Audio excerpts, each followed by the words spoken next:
Good morning, everyone. Thank you so much to DOST for giving me the opportunity to present our project entitled Integrated Waste Analysis, Survey and Technological Options, or for short, Project IWASTO.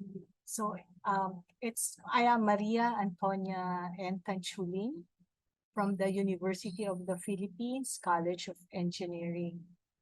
The project IWASTO is part of the IAM4 Manila Bay program, which seeks to find solutions to the polluted Manila Bay.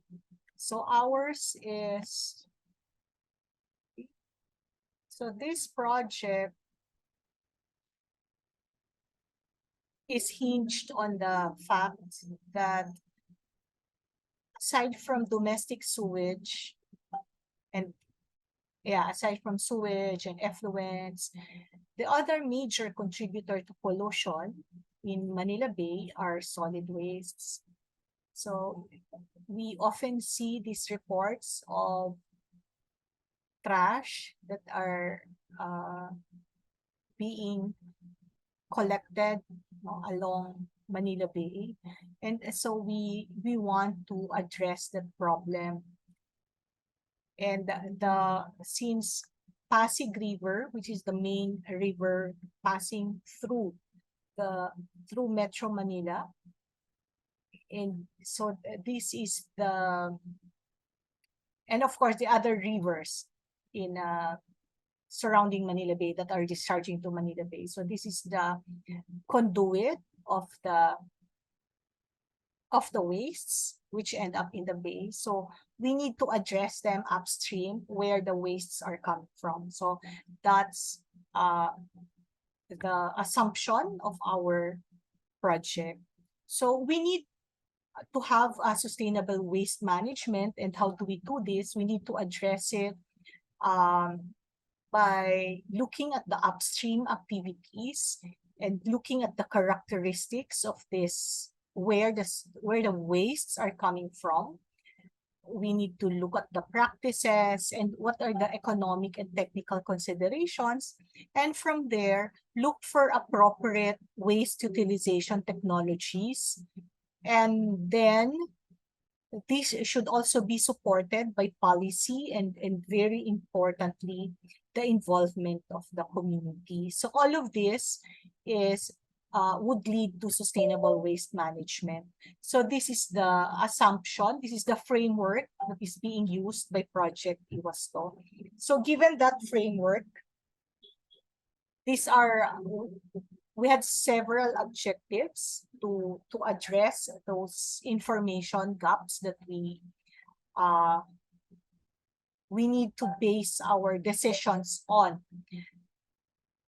So we wanted to set up specifically, we wanted to set up and test at pilot scale at least 2 waste utilization technologies, specifically to process biodegradable and plastic waste.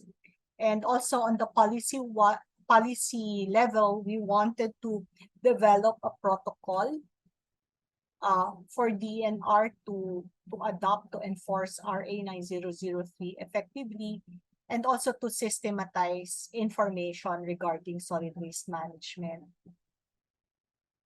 So here are our activities. So I'll just flash them because I don't have much time. So we have training, we have partner communities. We also conducted plastic leakage studies, assessing how the LGUs are conducting its waste management. We also came up with a solid waste management guidebook, which is customized for a particular barangay. Also, very importantly, we developed a website and a mobile app to involve the citizens, involve citizen science to collect data regarding waste management and also to give them information. So what are the challenges that we encountered? Of course, this was at the peak of the pandemic. We actually started in 2020, and then that's when the pandemic Sorry, that's my timer, but this is my last slide. So there were a lot of lockdown restrictions. On the practical side, we lost a motor in a barangay, in a partner barangay. And then we need a strong community preparation and partnership. This is essential.